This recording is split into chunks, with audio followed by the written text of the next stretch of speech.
Hello everyone, welcome back to the Rana academy. तो जैसे आप अच्छी तरह जानते हो बेटा, हमने क्लास 9th आईसीएसई केमिस्ट्री का चैप्टर नंबर 4 स्टार्ट कर लिया था।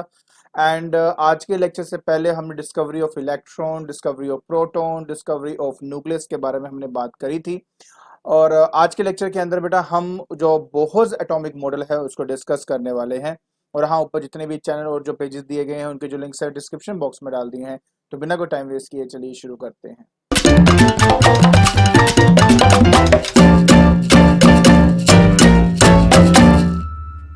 देखिए बेटा, आज हमने डिस्कस करना है बोहर्स एटॉमिक मॉडल के बारे में।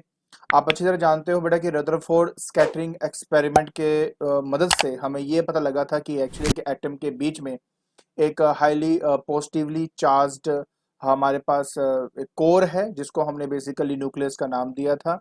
एंड उसके अराउंड बेटा आपके जो इलेक्ट्रॉन्स है रिवॉल्व करते हैं। बट एक्चुअली रदरफोर्ड का ये भी कहना था कि क्या होता है कि अगर सेंटर में हमारे पास एक पॉजिटिव चार्ज न्यूक्लियस है तो इलेक्ट्रॉन्स इसके इर्द गिर्द घूमते रहते हैं।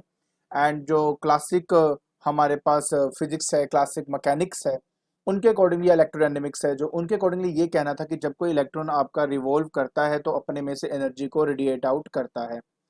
सो एक्चुअली में यहाँ पे ये हुआ कि फिर रदरफोर्ड का ये कहना था कि जब एक इलेक्ट्रॉन बेटा रिवॉल्व करता है तो एनर्जी रेडिएट आउट करने की वजह से वो लगातार बेटा सेंटर की तरफ आपका मूव करता जाता है, सेंटर की तरफ मूव करता जाता है। And soon at the end जाके वो पॉजिटिव जो हमारा न्यूक्लियस है उसके अंदर इलेक्ट्रॉन चला जाएगा। लेकिन बात यही थी कि अगर कोई इलेक्ट्रॉन मान लो पॉजिटिव न्यूक्लियस के अंदर जा रहा है तो वो एटम तो खत्म हो जाना चाहिए था। अगर वो एटम खत्म हो गया तो जो मैटर उस एटम से बना हुआ है वो भी खत्म हो जाना चाहिए था। बट ऐसा तो नहीं होता। सो ये सबसे बड़ा फेलियर था हमारे रदरफोर्ड मॉडल के अंदर। सो इसको किन्होंने ठीक किया? इसको ठीक किया Bohr, that is Niels Bohr ने इन 1913, जो कि एक डैनिश फिजिसिस्ट थे। उनके अकॉर्डिंगली उन्होंने अपना कुछ पोस्टुलेट दिया। एंड आफ्टर दोज पोस्टुलेट उन्होंने ये बता दिया कि एटम हमारे स्टेबल क्यों होते हैं। अब जल्दी से पहले हम वो पर्टिकुलर पोस्टुलेट्स को बेटा स्टडी कर लेते हैं। देखिए बेटा, ये आपके वो पोस्टुलेट्स हैं। तो सबसे पहला पोस्टुलेट तो बेटा यही था आपका, ऑब्वियस है कि इलेक्ट्रॉन है रिवॉल्व करते हैं अराउंड द न्यूक्लियस। बट ये बात भी सच है बेटा कि वो जो इलेक्ट्रॉन्स है ना वो अपने फिक्स्ड ऑर्बिट में घूमते रहते हैं, जिनको हम शेल का नाम देते हैं। हर एक इलेक्ट्रॉन का या हर एक एनर्जी मतलब हर एक शेल की अपनी एक फिक्स्ड एनर्जी होती है। और जब एक इलेक्ट्रॉन इस पर्टिकुलर ऑर्बिट में या शेल में घूमता है तो ना ये कोई एनर्जी गेन करता है ना ये कोई लॉस करता है, मतलब उसकी एनर्जी हमेशा फिक्स रहती है। क्लियर हो गया? ये बात हमेशा आपने बेटा समझनी है, ठीक है। एंड यही जो बातें हैं बेटा इन तीनों के अंदर बोली गई हैं। पहला कि electron revolving around the nucleus are confined to certain fixed orbit, मतलब वो उसी एक ऑर्बिट में रहते हैं जिसका नाम शेल है। नंबर 2 ये था कि जब वो रिवॉल्व करते हैं अराउंड द न्यूक्लियस तो ना ये कोई एनर्जी गेन करते हैं ना वो लिबरेट करते हैं। और एक बात बेटा अच्छे से समझ लीजिए जो बहुत ही इंपॉर्टेंट है, अगर किसी इलेक्ट्रॉन को मान लीजिए एक ऑर्बिट से दूसरे ऑर्बिट में जाना है, सपोज क्या है बेटा, यहाँ पर क्या है आपका न्यूक्लियस है, ठीक है। आप चाहते हो बेटा कि एक इलेक्ट्रॉन जंप करके दूसरे में जाए, तो एक बात समझ लीजिए, हर एक शेल की अपनी एक फिक्स्ड एनर्जी होती है। जैसे इसकी अपनी एनर्जी है, मान लेते बेटा E2, और इसकी अपनी एनर्जी है, मान लेते E1। जैसे जैसे हम बाहर की तरफ जाते हैं ना बेटा, एनर्जी बढ़ती जाती है आपकी, ठीक है। सो अगर किसी इलेक्ट्रॉन को बेटा जैसे E1 से E2 में जाना है, मतलब ये वाला जो शेल नंबर 1 है शेल नंबर 2 पे जाना है, तो पहले उसको कुछ एनर्जी को एब्जॉर्ब करना पड़ेगा, तभी वो जंप करके 1 से 2 में जाता है। अब बात ये आती है कि वो अगर 1 से 2 में जाना चाहता है तो कितनी एनर्जी एब्जॉर्ब करना चाहिए। वो कहता है कि आप E2 माइनस E1 कर दीजिए, जो ये एनर्जी का डिफरेंस आ रहा है उतनी एनर्जी इलेक्ट्रॉन को एब्जॉर्ब करना पड़ेगा, तभी जाकर वो जंप कर सकता है 1 से 2 के बीच में। अगर उससे कम एब्जॉर्ब करेगा तो वो जंप बिल्कुल नहीं करने वाला है। ऐसा नहीं कि थोड़ा सा जंप किया हवा में ही है, ऐसा बिल्कुल नहीं है।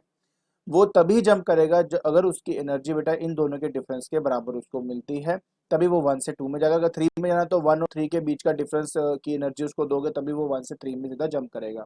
उसी तरह जब वो 2 से 1 की तरफ आएगा, ऊपर से नीचे आएगा, तो अपने में से एनर्जी लिबरेट आउट करनी पड़ती है। तो सवाल वही सर कि कितनी एनर्जी लिबरेट आउट करनी पड़ेगी, और उतनी ही जो इन दोनों का डिफरेंस था। तो मतलब समझ गए ना बात को, कि अगर एक इलेक्ट्रॉन ने जंप करना है 1 से 2 तो कुछ एनर्जी एब्जॉर्ब करनी पड़ेगी। दोनों जो इलेक्ट्रॉन की एनर्जी है, दोनों शेल की जो एनर्जी है, उनका डिफरेंस आप निकाल लीजिए।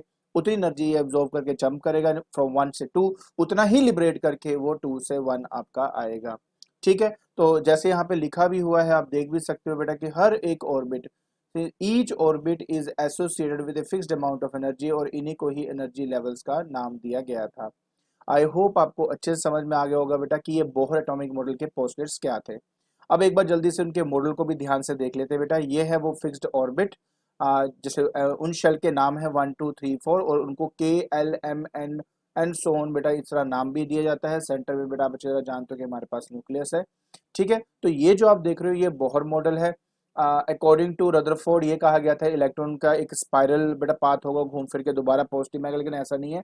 हर एक का एक फिक्स्ड ऑर्बिट है, वो अपने ऑर्बिट में घूमता रहेगा, ना एनर्जी गेन करेगा ना वो आपका लूज करेगा।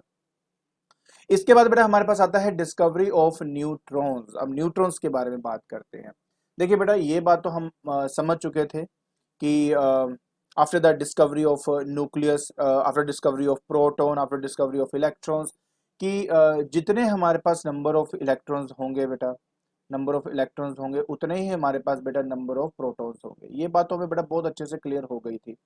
ऐसा इसलिए क्योंकि एटम्स हमारे बेटा न्यूट्रल होते हैं, और न्यूट्रल तभी हो सकता है जितने उसमें पॉजिटिव हैं उतने उसमें नेगेटिव हो, तभी वो आपका न्यूट्रल होता है। लेकिन जब मास वाइज इस चीज को चेक किया गया ना बेटा, तब बात कुछ और ही निकली। जैसे कि अगर मैं हीलियम की बात करता हूँ, अब हीलियम का जो नंबर है बेटा वो 2 और 4 होता है, ठीक है। अब बात सिर्फ इतनी थी कि इसमें जो नंबर ऑफ, अच्छा एक बात और भी है, जो इलेक्ट्रॉन है ना उनका मास इतना कम होता है कि आप उसको एज अ निगलेक्ट भी कर सकते हो in reference to the proton, ठीक है। अब बात सिर्फ ये है कि मेरे पास मान लीजिए कोई एक एटम है, उस एटम के अंदर जैसे हीलियम की मैं बात करूं, इसमें कितने नंबर ऑफ प्रोटॉन्स है बेटा, हमारे पास 2 प्रोटॉन्स है। तो इसका मास होना चाहिए था 2 AMU atomic mass unit, but हमने इसको फाइंड किया था कि जो हीलियम है इसका मास तो 4 AMU है, 2 AMU तो नहीं होता। तो तब उनको इस बात का एहसास हुआ, हो ना हो कि एक ऐसा पर्टिकुलर पार्टिकल भी एग्जिस्ट करता है जिसका कोई चार्ज तो नहीं होगा, जिसका कोई चार्ज तो नहीं होगा, बट उसका जो मास है वो इक्वल होगा, equal to that of proton, that of proton, जो कि हमारा कितना होता है 1 AMU होता है। तब जाकर बेटा बात आती है इन 1932 चैडविक थे, उन्होंने डिस्कवर किया इस पार्टिकल को। उन्होंने क्या किया, एक अल्फा पार्टिकल लिया, उस अल्फा पार्टिकल को एक लाइट न्यूक्लियाई जो कि हम बेरिलियम के नाम से जानते हैं बेटा, उस पर बम्बार्ड किया। उससे क्या हुआ, पहली बात तो हम वो जो है आपका कार्बन में बेटा कन्वर्ट हो जाता है, और उसके साथ बेटा एमिशन हुई कुछ ऐसे पार्टिकल्स की जिनमें कोई चार्ज नहीं था, बट उनका जो मास था वो प्रोटॉन जैसा था, और उन्हीं पार्टिकल्स का नाम रखा गया न्यूट्रॉन। तो अगर कोई न्यूट्रॉन के बारे में आपसे पूछता है तो आप बोलेंगे बेटा न्यूट्रॉन एक सब एटॉमिक पार्टिकल है, एक फंडामेंटल पार्टिकल है किसी भी एटम का, जिसमें कोई चार्ज नहीं होता है, इट हैज नो चार्ज, लेकिन उसका जो मास है वो बेटा इक्वल होता है as that of mass of proton. ये बात आपने ध्यान में रखनी है। हाँ, इसको डोनेट कैसे करते हैं, डिनोट कैसे करते हैं, दैट इज N01। मतलब यहाँ पे जो इसका मतलब है बेटा कि इसका कोई चार्ज नहीं है, बट इसका जो मास है वो 1 AMU के बराबर है, ये इसलिए रखा गया है। इसके बेटा हमारे पास दो प्रॉपर्टीज भी हैं, अगर आप ध्यान से देख रहे हो। नंबर वन तो ये क्योंकि इस पे कोई चार्ज नहीं है, इसलिए चाहे उसको आप मैग्नेटिक फील्ड से पास करो, चाहे आप इलेक्ट्रिक फील्ड से पास करो, ये किसी भी फील्ड में जाके अपने पास से डिफ्लेक्ट नहीं होता क्योंकि इस पे कोई चार्ज नहीं है। और दूसरा, इसका मास किसके बराबर होता है, 1 AMU के बराबर, जो कितने ग्राम के बराबर होता है, 1.679 इंटू 10⁻24 ग्राम।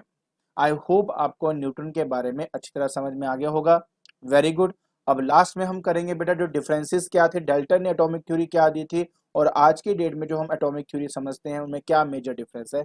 अगर आपको याद हो बेटा, सबसे पहले फर्स्ट वीडियो में मैंने आपको डिटेल बताई थी कि उनका ये मानना था कि एटम सबसे छोटे पार्टिकल्स होते हैं, मतलब इससे छोटे पार्टिकल एग्जिस्ट ही नहीं करते, इन डिविजिबल होते हैं। बट हमने आज की डेट में जानते हैं कि एक्चुअली एटम भी फर्दर सब एटॉमिक पार्टिकल से बना हुआ है, जो कि प्रोटॉन, इलेक्ट्रॉन एंड न्यूट्रॉन है। आगे जाके आप देखो और स्टडी करेंगे क्वार्क्स के बारे में, क्वार्क की फॉर्मेशन से प्रोटॉन बना है, उन्हीं की फॉर्मेशन से न्यूट्रॉन बना है, तो इनके बारे में भी बेटा आप बहुत आगे जाके पढ़ेंगे, ठीक है।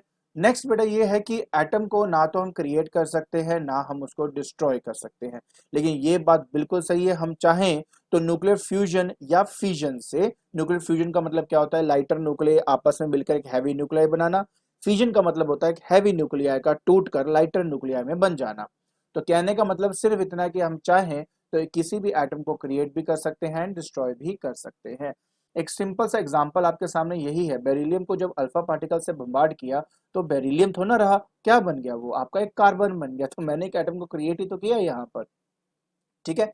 इसके बाद हमारा थर्ड पॉइंट क्या कहता है, थर्ड पॉइंट हमारा ये कहता है atom of an element are alike in all respect but they differ from the atoms of the other element. मतलब यार डिफरेंट डिफरेंट अगर एलिमेंट्स है तो उनके एटम्स आपस में क्या होंगे, डिफरेंट होंगे। लेकिन आपको आगे जाके पीरियोडिक टेबल पढ़ना है, उसमें साफ साफ लिखा गया है कि हर एक एटम के अपने आइसोटॉप्स भी होते हैं। अब आइसोटॉप्स कैसे, मैं एग्जांपल देता हूँ, जैसे हाइड्रोजन के बेटा 3 आइसोटॉप्स होते हैं, ठीक है, that is 1H1, 1H2, 1H3। इनका सेम एटॉमिक नंबर है और बट डिफरेंट मास नंबर होता है, ठीक है। तो इन्हीं को हम आइसोटॉप्स कहते हैं, ठीक है। फोर्थ में क्या कहा जाता है बेटा, फोर्थ ये कहता है आपका कि atoms of the element combine in small whole numbers to form the molecules. जैसे कि अगर मैं बात करता हूँ ऑक्सीजन की, तो 2 ही एटम्स हैं, आपस में मिले मॉलिक्यूल बन गए। मॉडर्न एटॉमिक थ्योरी कहता है कि तुम्हारी बात तो ठीक है, बट जब हम ऑर्गेनिक कंपाउंड्स के बारे में बात करते हैं ना, तो बहुत नंबर ऑफ एटम्स आपस में मिलके, मतलब लगभग 1000 जैसे आपस में मिलकर एक लॉन्ग कार्बन चेन हमारी बनाती है इन ऑर्गेनिक कंपाउंड्स। एक सिंपल सा एग्जांपल अगर आपको दूं, जैसे मैं ब्यूटेन कहता हूँ, ब्यूटेन, तो ब्यूटेन का मतलब होता है बेटा C4H10, तो इसका मतलब हुआ 1 2 3 4 hydrogen hydrogen hydrogen hydrogen hydrogen. ये कैसे बन रहा है आप इसको छोड़ दीजिए, 10th में मैंने ऑर्गेनिक केमिस्ट्री पढ़ाई है, अगर आप जानना चाहो तो वहां पढ़ सकते हो, बाकी मैं आपको आगे जाके बताऊंगा। आप देख सकते हो यहाँ पे बेटा कि कार्बन के 4 कार्बन है, 10 हाइड्रोजन आपस में मिलकर कितना बड़ा ऑर्गेनिक कंपाउंड आपका बना हुआ है, ठीक है। सो ये बेसिक डिफरेंस था बेटा आपका डेल्टन एटॉमिक थ्योरी के बारे में एंड मॉडर्न एटॉमिक थ्योरी के बारे में। आई होप आपको ये सब अच्छे से समझ में आ गया होगा, ठीक है। तो आज के लेक्चर के अंदर हमने पहले पार्ट की थ्योरी बेटा खत्म कर ली है। नेक्स्ट लेक्चर के अंदर ऑफ कोर्स इसके क्वेश्चन आंसर हम डिस्कस करेंगे। और अगर आपको मेरी वीडियो पसंद आ रही है तो please like it, share it and subscribe it. आज के लिए बस इतना ही। Thank you so much.